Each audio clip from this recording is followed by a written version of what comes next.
Hello friends, मैं शैलेश स्वागत करता हूं आपका आपके अपने यूट्यूब चैनल परीक्षा डेस्क पर।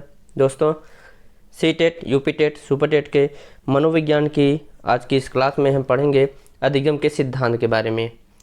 आज हमारा जो अधिगम का सिद्धांत है ये होगा थार्नडाइक का अधिगम का सिद्धांत। आइए शुरू करते हैं आज का सेशन। अगर इसका आपको PDF चाहिए तो ज्वाइन कर लीजिए हमारे टेलीग्राम चैनल परीक्षा डेस्क को। अगर आप इस चैनल पर पहली बार विजिट कर रहे हैं तो इस चैनल को सब्सक्राइब करना ना भूलें। आइए शुरू करते हैं आज का सेशन। अधिगम का सिद्धांत मुख्यतः दो भागों में बटा होता है। एक होता है व्यवहारवादियों का जो अधिगम का सिद्धांत है और एक होता है संज्ञानवादियों का अधिगम का सिद्धांत। व्यवहारवादियों में प्रमुख रूप से आते हैं थार्नडाइक, स्किनर, पावलोव, हल। व्यवहारवादी जो हैं ये मुख्यतः जो है इनका जो सिद्धांत होता है वो स्टिमुलस और रिस्पांस पर आधारित होता है, यानी उद्दीपक और अनुक्रिया पर आधारित होता है। तो आज हम अध्ययन करने वाले हैं प्रयत्न एवं त्रुटि का सिद्धांत जो है थार्नडाइक का। इसके बाद जो संज्ञानवादी होते हैं उनमें प्रमुख हैं कोहलर, कुर्तलेविन, मैक्स वर्दीमर। कोहलर का है सूझ का सिद्धांत, कुर्तलेविन का है क्षेत्रवादी सिद्धांत जिसे हम फील्ड थियरी कहते हैं। उसके बाद है मैक्स वर्दीमर का रिक्त पूर्तिता का सिद्धांत। आज हम अध्ययन करने वाले हैं प्रयत्न एवं त्रुटि का सिद्धांत जो है थार्नडाइक का। आइए शुरू करते हैं। क्या है थार्नडाइक का सिद्धांत? थार्नडाइक जो है ये एक पशु वैज्ञानिक थे। इन्होंने सर्वाधिक प्रकार के पशुओं पर अध्ययन किया है। इन्हें सर्वाधिक प्रकार पर पशुओं के अध्ययन के लिए जाना जाता है। ये प्रथम शिक्षा शास्त्री भी कहे जाते हैं क्योंकि मनोविज्ञान का शिक्षा में जो उपयोग है सबसे पहले इन्होंने ही किया था, इसलिए इन्हें शिक्षा मनोविज्ञान के जनक के रूप में जाना जाता है। शिक्षा मनोविज्ञान के जनक के साथ साथ ये प्रथम शिक्षा शास्त्री भी हुए। इनका जो सिद्धांत है ये मंद बुद्धि बालकों के लिए शिक्षा में उपयोगी है क्योंकि यह सिद्धांत जो है प्रैक्टिकली किसी क्रिया को कर या फिर देख कर सीखने पर आधारित है। तो यह सिद्धांत मंद बुद्धि के बालकों के लिए उपयोगी है। इसके साथ इन्होंने 1898 में एक शोध पत्र जारी किया था जिसका नाम था एनिमल इंटेलिजेंस। ये बहुत इंपॉर्टेंट है, इसे आप लोग याद कर लीजिए, ध्यान में रखिए। एनिमल इंटेलिजेंस कई बार देगा शोध पत्र, कई बार देगा पुस्तक। तो एनिमल इंटेलिजेंस किसकी पुस्तक है या फिर शोध पत्र है? यह थार्नडाइक का। 1898 में इसे जारी किया था। 1913 में इसी शोध पत्र में सीखने का नियम दिया था। इनका जो सीखने का नियम था जो सबसे चर्चित हुआ वो था भूखी बिल्ली पर। वैसे तो इन्होंने कई जानवरों पर प्रयोग किए हैं, आगे हम देखेंगे, लेकिन जो सबसे प्रमुख था, जो सबसे चर्चित प्रयोग था वो था भूखी बिल्ली पर। इनके सिद्धांत के और कई नाम हैं जिन्हें हम कई नामों से जानते हैं, जैसे प्रयास एवं त्रुटि का सिद्धांत, उद्दीपक अनुक्रिया का सिद्धांत जिसे SR थियरी कहते हैं, यानी स्टिमुलस रिस्पॉन्स थियरी भी कहते हैं। ये बहुत महत्वपूर्ण है, कई बार हम कंफ्यूज हो जाते हैं RS और SR को लेकर। तो ये जो थार्नडाइक का सिद्धांत है उद्दीपक अनुक्रिया का सिद्धांत है क्योंकि बिल्ली जो है सबसे पहले मछली को देखती है यानी उद्दीपक को देखती है, उसके बाद अनुक्रिया करती है यानी रिस्पॉन्स करती है। तो पहले इसलिए यस आता है, स्टिमुलस आता है, उसके बाद रिस्पॉन्स आर आता है, इसलिए यह सिद्धांत जो है आर मतलब SR थियरी कहलाता है। इसके बाद है यह सिद्धांत है प्रयत्न एवं भूल का सिद्धांत। यह सिद्धांत जो है प्रयत्न एवं भूल पर आधारित है। इसके साथ ये सिद्धांत का नाम है संबंधवाद का सिद्धांत, जिसमें स्टिमुलस और रिस्पांस यानी उद्दीपक और अनुक्रिया के बीच में संबंध स्थापित होता है, इसलिए इसे संबंधवाद का सिद्धांत कहते हैं। इसके साथ साथ इसे संयोजनवाद या फिर बंध का सिद्धांत या फिर कह सकते हैं कि बॉन्डिंग थियरी भी कहा जाता है। बॉन्डिंग थियरी इसलिए कहा जाता है इसमें जो पूर्व के अनुभव होते हैं और जो नए नए अनुभव आते रहते हैं वे सभी जुड़ते जाते हैं, जिसे संयोजन कहते हैं, यानी अनुभवों का जुड़ते जाना ही संयोजन कहलाता है, जिसे बॉन्डिंग थियरी कहते हैं। तो ये प्रमुख नाम है थार्नडाइक के सिद्धांत के। प्रयास एवं त्रुटि का सिद्धांत, उद्दीपक अनुक्रिया का सिद्धांत, SR थियरी, प्रयत्न एवं भूल का सिद्धांत, संबंधवाद का सिद्धांत, संयोजनवाद या फिर बंध का सिद्धांत। तो ये प्रमुख नाम है। इसके बाद हम देखते हैं थार्नडाइक के प्रयोग के बारे में। थार्नडाइक को सर्वाधिक पशुओं पर प्रयोग के लिए जाना जाता है। इनका जो प्रमुख प्रयोग है बिल्ली, चूहा, चूजा यानी जो मुर्गे के जो बच्चे होते हैं उन्हें चूजा कहते हैं, खरगोश आदि। जो प्रमुख रूप से बिल्ली, चूहा, चूजा और खरगोश, इनका जो प्रयोग है वो भूखी बिल्ली पर था। जो भूखी बिल्ली के अंदर जो चालक यानी जो ड्राइवर का कार्य कर रही थी वो थी बिल्ली की भूख लगने की वजह से बिल्ली के अंदर जो है एक चालक उत्पन्न होता है। बिल्ली भूख की स्थिति में उद्दीपक को प्राप्त करना चाहती है, यानी लक्ष्य को प्राप्त करना चाहती है। वह लक्ष्य होता है मृत मछली। मृत मछली जो है प्लेट में रखी होती है। बिल्ली को एक पिंजड़े में कैद कर दिया जाता है जो एक सलाखों के पीछे होती है। इसमें दरवाज़ा लगा होता है और यह दरवाज़ा एक सिटकनी या फिर कह सकते हैं एक उसमें लीवर टाइप होता है जिससे दबाने के बाद यह दरवाज़ा खुलता है। तो अवरोध जो इसमें है वो लोहे का छड़ है या फिर दरवाज़ा। इसके बाद जो है अनियमित क्रिया, यानी कि बार बार गलत क्रिया करने के पश्चात जो है वह दरवाज़ा खुलता है। अनियमित क्रिया का मतलब है बिल्ली इस दरवाजे को खोलने के लिए कई तरीके के हथकंडे अपनाती है। कई बार सलाखों में अपना मुंडी डालकर बाहर निकलना चाहती है, कई बार अपने पंजे से इस राड को खींचती है, कई बार दरवाजे को जो है ठोकती है लेकिन दरवाज़ा नहीं खुलता है। तो मतलब कई बार गलत क्रिया करती है। इसके बाद जो है संयोजनवश या फिर कह सकते हैं कि संयोगवश उसे सफलता प्राप्त हो जाती है, यानी अचानक उसे अपने इन सभी कार्यों को करते समय अचानक से वो अपने वो जो सिटकनी को दबाती है और दरवाज़ा खुल जाता है। यानी संयोगवश जो है वह सिटकनी को दबाती है और अचानक दरवाज़ा खुल जाता है, यानी वह कई सारी गलत क्रियाओं के करने के पश्चात अचानक सही क्रिया करती है और दरवाज़ा खुल जाता है। इसके बाद आता है दृढ़ीकरण, यानी कि जो सही क्रिया वो उसने सीखा है उसको बार बार दोहराती है। अब जब ठंडाएक उसे पिंजरे में कैद करते हैं और फिर मतलब जिसे भूख लगती है, बाहर जब जैसे ही मछली रखते हैं वह बिल्ली तुरंत जो है सिटकनी को दबाती है और दरवाज़ा खोल लेती है। तो बार बार यही प्रयोग करते हैं। तो थांडाइक बताते हैं कि मतलब कि किसी भी कार्य को सीखने के लिए व्यक्ति कई बार गलत क्रिया करता है और उसी गलत क्रिया के दौरान अचानक से वह सही क्रिया करता है और जिससे वह सफल हो जाता है, और जो वही सफलता होती है उसे बार बार वह दोहराता है और वह अपने व्यवहार में दृढ़ कर लेता है, यानी स्थायी कर लेता है। इसके बाद इस सिद्धांत के यानी इस प्रयोग के आधार पर इन्होंने बताया कि अधिगम क्या होता है। इन्होंने बताया कि अधिगम में जो है प्रयास एवं भूल समाहित होता है, यानी कई सारे प्रयास एवं कई सारे भूल के पश्चात जो है सफलता प्राप्त होती है। यानी अधिगम जो सीखने में होता है प्रयास एवं भूल समाहित रहता है। अधिगम अनुबंधन का परिणाम होता है। इन्होंने बताया अधिगम जो होता है वो अनुबंधन का परिणाम होता है। अनुबंधन का मतलब हो गया कि जैसे भूख लगने के पश्चात वो मछली का दिखना और मछली को देखने के पश्चात उसका सिटकनी का दबाकर बाहर आना, इसके बीच जो है उसका अनुबंधन बन जाता है। व्यवहारवादी जो मनोवैज्ञानिक है वो अनुबंधन पर बल देते हैं। अधिगम में समय लगता है। थांडाइक ने बताया कि अधिगम में जो है समय लगता है, क्योंकि कई सारे गलत प्रयासों के पश्चात जब सही प्रयास करता है व्यक्ति उसमें जो है समय लगता है। तो अधिगम यानी किसी भी चीज़ को सीखने में आपको समय लगता है, यह जायज़ सी बात है। और इन्होंने बताया कि अधिगम जो है प्रत्यक्ष पर आधारित होता है, संज्ञान पर नहीं।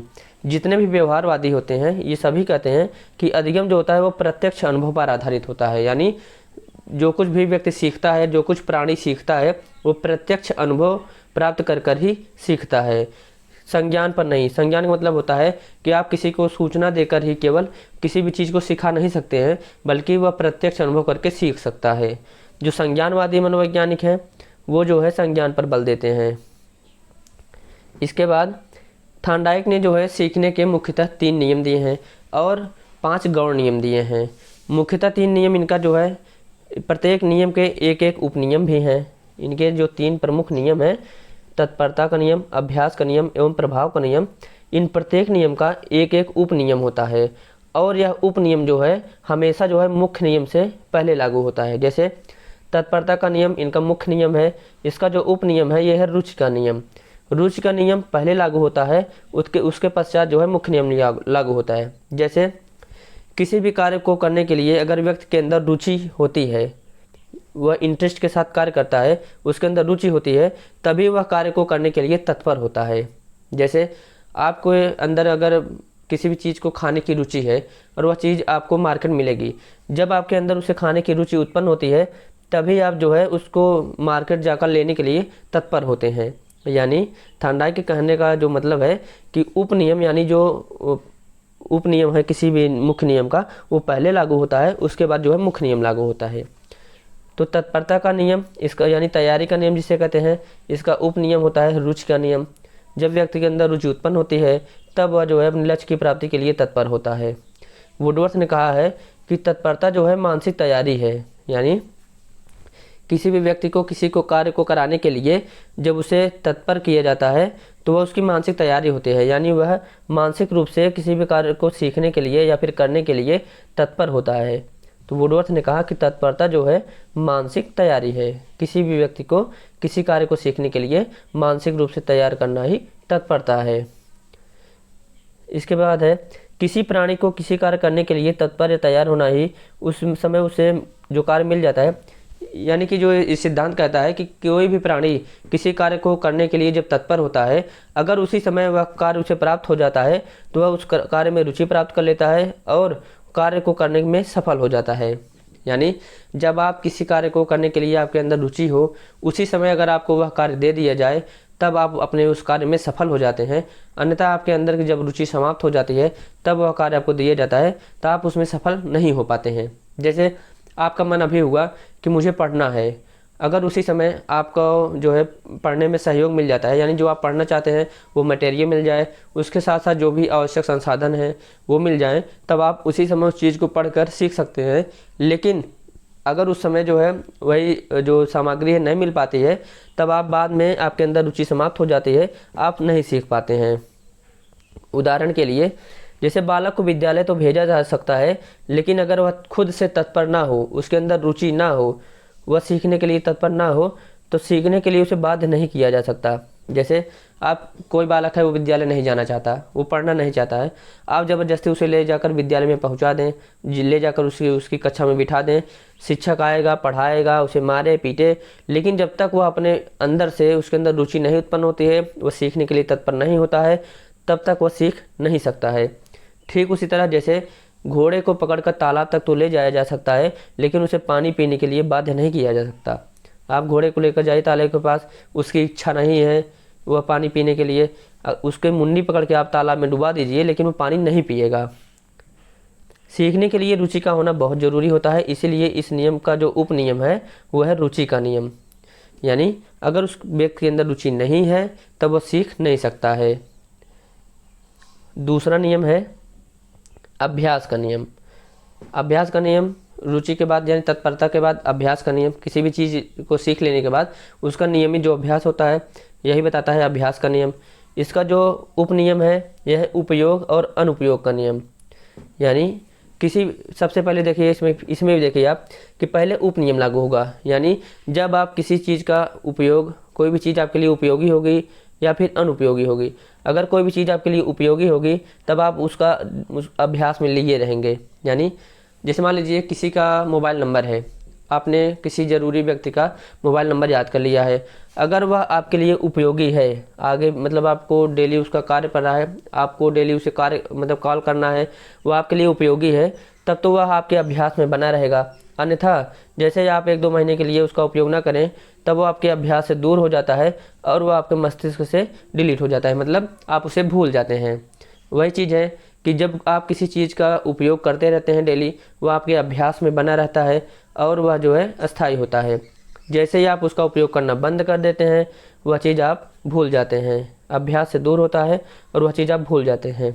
जैसे जब प्राणी किसी कार्य को सीखना प्रारंभ करता है तब वह कार्य के प्रारंभ में कठिन लगता है, लेकिन जैसे जैसे अभ्यास होता जाता है उसका जो सीखना होता है उसके व्यवहार में आता जाता है और कार्य सरल हो जाता है। यानी जब किसी कार्य को कोई व्यक्ति सीखना प्रारंभ करता है तो उस क्षेत्र में वह नया होता है, उस क्षेत्र में नया होने के कारण वह कार्य को सीखना प्रारंभ करता है तो शुरुआत में उसे काफ़ी समय लगता है, लेकिन जैसे जैसे वह उस कार्य में लीन होता है, उस कार्य को सीखता जाता है, जैसे जैसे वह अनुभव उसका बढ़ता जाता है, अभ्यास होता जाता है, तो अभ्यास के साथ साथ उसके सीखने की गति में वृद्धि होती जाती है। आगे चलकर वही कार्य उस व्यक्ति के लिए सरल हो जाता है और वह बड़ी आसानी से उस कार्य को कर सकता है। प्राणी वही कार्य करता है जो उसके लिए उपयोगी है, इसलिए इसका उपनियम जो है उपयोग और अनुपयोग का नियम है। यानी कोई भी व्यक्ति हो, हम हो, आप हो या फिर कोई भी प्राणी हो, कोई भी जीवधारी हो, वह वही कार्य करना चाहता है जो उसके लिए उपयोगी हो।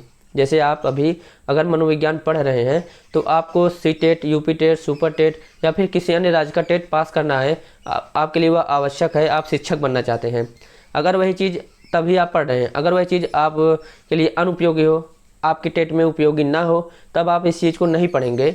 यानी कोई भी व्यक्ति जो शिक्षा से संबंधित नहीं है, टीचिंग से संबंधित नहीं जुड़ा हुआ है, जो आगे चलकर टीचर नहीं बनना चाहता है, वह मनोविज्ञान का अध्ययन नहीं करेगा, क्योंकि यह उसके लिए अनुपयोगी होती है। उदाहरण के लिए जैसे गणित के सवाल लगाना प्रारंभ में कठिन लगता है, लेकिन जैसे जैसे अभ्यास होता जाता है सवाल लगाना सरल हो जाता है। यदि इसका उपयोग लगातार बना रहता है तो व्यवहार में बना रहता है, तो यह याद रहता है और व्यवहार में स्थायी रहता है, अन्यथा भूल जाता है। जैसे जैसे अभी भी हमें गणित काफ़ी कठिन लगती है, क्योंकि गणित का हम डेली अभ्यास में नहीं लेते हैं। गणित हमारे लिए शुरू से ही काफ़ी हार्ड रही है।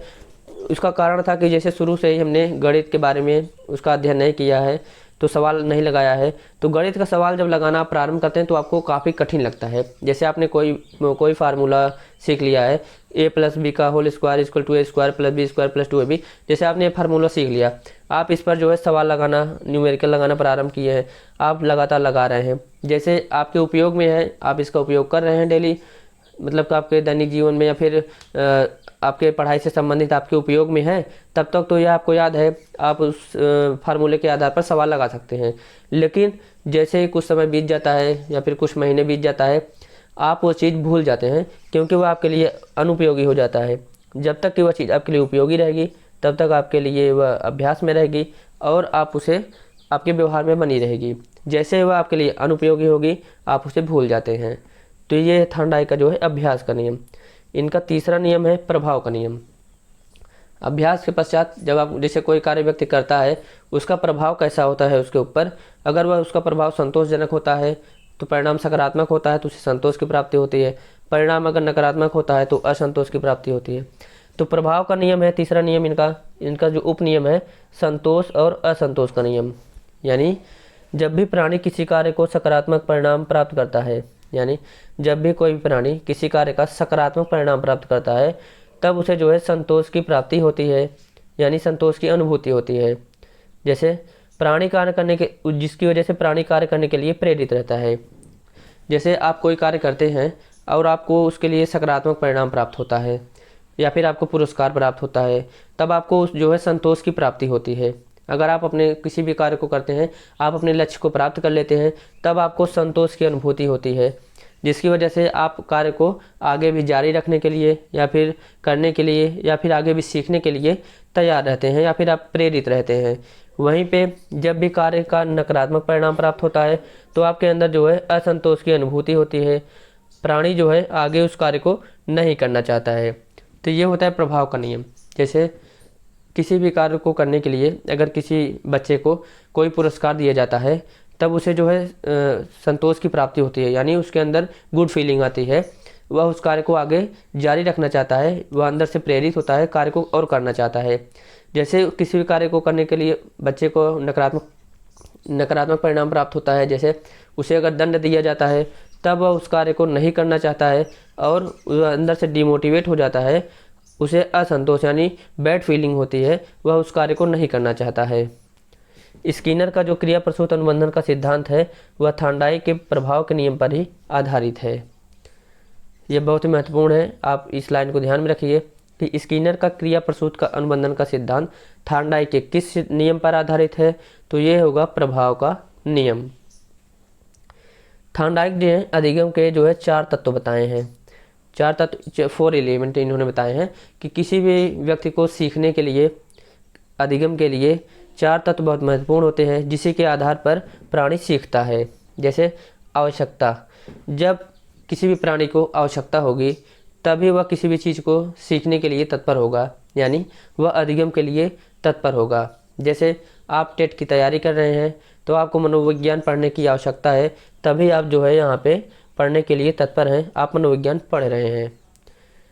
तत्परता का नियम कहता है कि जब आपकी आवश्यकता होगी तब आप उस कार्य को करने के लिए तत्पर होंगे, यानी आपको परीक्षा पास करना है तो वह आपकी आवश्यकता है मनोविज्ञान पढ़ना, तो आप मनोविज्ञान पढ़ने के लिए तत्पर रहेंगे। अभ्यास का नियम कहता है कि अगर आप केवल पढ़कर छोड़ देते हैं तो आपको वो भूल जाएंगे। अगर आपको परीक्षा में अच्छे नंबर लाना है तो लगातार उसका अभ्यास करते रहना चाहिए। प्रोत्साहन कहता है कि जब आप लगातार अभ्यास करने के पश्चात आप परीक्षा में बैठते हैं, परीक्षा में सफल होते हैं, तब आपको प्रोत्साहन मिलता है, यानी परिणाम आपके पक्ष में आता है। तो ये 4 महत्वपूर्ण तत्व हैं जिन्हें थॉर्नडाइक ने अधिगम के लिए बताया है। इसके बाद आते हैं थॉर्नडाइक के सीखने के 5 गौण नियम। 3 मुख्य नियम हमेशा अक्सर पूछ लिया जाता है कि थॉर्नडाइक के 3 मुख्य नियम कौन कौन से हैं। तो तत्परता का नियम, अभ्यास का नियम एवं प्रभाव का नियम। कई बार देता है कि ये तीनों दे देता है और उनमें से एक जो है गौण नियम दे देता है और पूछ लेता है इनमें से कौन सा नियम थॉर्नडाइक के 3 मुख्य नियम में से नहीं है। तो आपको ये तीनों ध्यान में रखना है। उसके साथ साथ आप इन 5 नियम को देख ले। जैसे पहला नियम है बहुप्रतिक्रिया का नियम। किसी भी कार्य को सीखने के लिए या फिर जैसे आपके सामने कोई समस्या प्रस्तुत होती है, आप उस समस्या के समाधान के लिए कई सारी प्रतिक्रियाएं करते हैं, कई सारे हथकंडे अपनाते हैं जब तक कि आप उस समस्या का समाधान न कर लें। तो वही बताया है बहुप्रतिक्रिया के नियम में थॉर्नडाइक ने कि किसी को कार्य को करने के लिए प्राणी भिन्न भिन्न प्रयास करता है, उनमें से किसी एक जो है से परिणाम हासिल कर लेता है। जब आप लगातार जो है प्रयास करते रहते हैं, किसी एक प्रयास द्वारा आप जो है समस्या का समाधान कर लेते हैं, यानी आप परिणाम हासिल कर लेते हैं। उसके बाद आता है दूसरा नियम आंशिक क्रिया का नियम। जैसे यह नियम कहता है कि जब भी कोई विषय वस्तु बहुत बड़ी होती है, शिक्षा में जो इसका उपयोग है, एक शिक्षक जो पाठ्यक्रम बहुत बड़ा होता है उसको छोटे छोटे इकाइयों में बांट लेता है और तब बच्चों को जो है पढ़ाना शुरू करता है। क्योंकि अगर पाठ्यक्रम बहुत बड़ा है, अगर आप उसको एक साथ पढ़ाना चाहेंगे तब जो है बहुत ही बच्चे के लिए अच्छा नहीं होता है, क्योंकि पाठ्यक्रम बड़ा होने के साथ बच्चा उसमें बोर होने लगता है।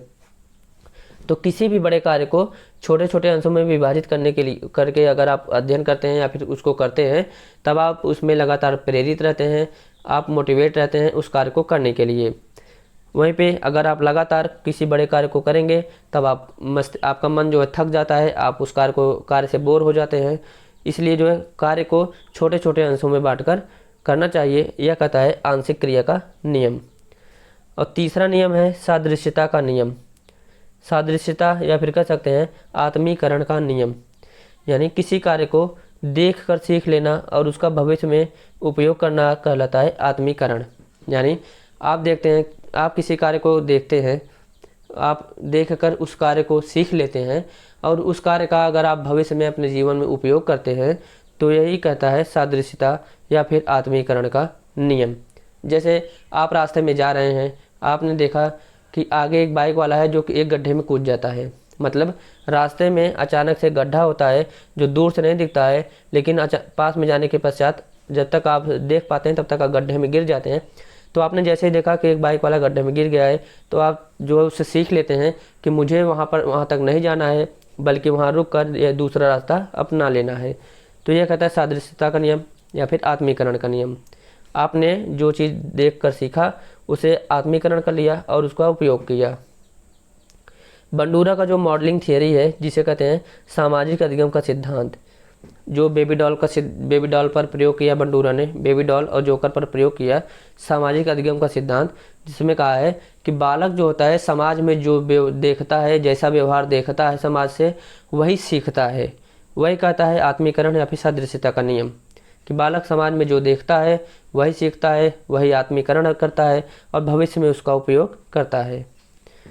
इसके बाद जो चौथा गौण नियम है वो है मानसिक विन्यास या फिर मानसिक स्थिति का नियम।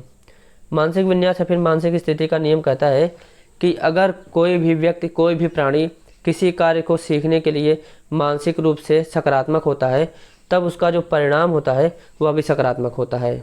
यानी वह परिणाम, जो कार्य वो करता है सकारात्मक मानसिकता के साथ, उसका परिणाम भी सकारात्मक होता है और वह जो है उस कार्य में सफल होता है। इनका जो पांचवा नियम है वो है साहचर्य व्यवहार का नियम। साहचर्य का मतलब होता है कि साथ साथ, जैसे आपका भी एक फ्रेंड सर्कल होगा, आपका एक दोस्त मतलब ग्रुप होगा, वो होगा आपका साहचर्य। यानी आप अपने दोस्तों में, आप अपने समूहों में जैसे रहते हैं वही होता है आपका साहचर्य व्यवहार, जिसे कहते हैं संगत का असर कार्य के परिणाम को प्रभावित करता है। जैसे इसमें जो प्राप्ति होती है, हमेशा परिणाम जो होता है उच्च से निम्न की ओर होता है। जैसे अगर आप जो है चोरों की संगति में रहते हैं तो कहीं ना कहीं आपके अंदर भी जो है चोरी के गुण आ जाते हैं। बालक, जैसे कोई बालक है अगर चोरों के साथ रहता है तो वह भी चोरी करना सीख लेता है। और जैसे देखिए कि तोता जो होता है वो मनुष्य के साथ रहता है तो मनुष्य की तरह आवाज़ निकालने लगता है या फिर मनुष्य की तरह वह भी बोलने लगता है। इसे कहते हैं साहचर्य का नियम, यानी साहचर्य व्यवहार। जो भी उसके साथ जिसके साथ आप रहते हैं उसके व्यवहार को आप अपनाते हैं या फिर उसका व्यवहार आपके अंदर समाहित होता है, वही होता है साहचर्य का नियम। अच्छे व्यक्ति के साथ रहेंगे तो अच्छा व्यवहार अपनाएंगे, बुरे व्यक्ति के साथ रहेंगे तो बुरा व्यवहार अपनाएंगे। यही है साहचर्य का नियम। तो यह है थांडाई के 5 गौण नियम। इसके बाद है थांडाई का सिद्धांत जो है, इसका शिक्षा में उपयोग मंदबुद्धि बालकों के लिए किया जाता है। तो थांडाई का सिद्धांत यहीं पे समाप्त होता है। कल हम पढ़ेंगे पावलोव के सिद्धांत के बारे में। पावलोव का शास्त्रीय अनुबंधन का सिद्धांत, जिसे इन्होंने कुत्ते के ऊपर प्रयोग किया है, कल हम उसके बारे में अध्ययन करेंगे। तो कैसा लगा आज का क्लास? अगर अच्छा लगा हो तो वीडियो को लाइक करिए, चैनल को सब्सक्राइब करिए और अपने दोस्तों तक शेयर करिए। मिलते हैं अगले वीडियो में एक नए टॉपिक के साथ। तब तक के लिए धन्यवाद। नमस्कार।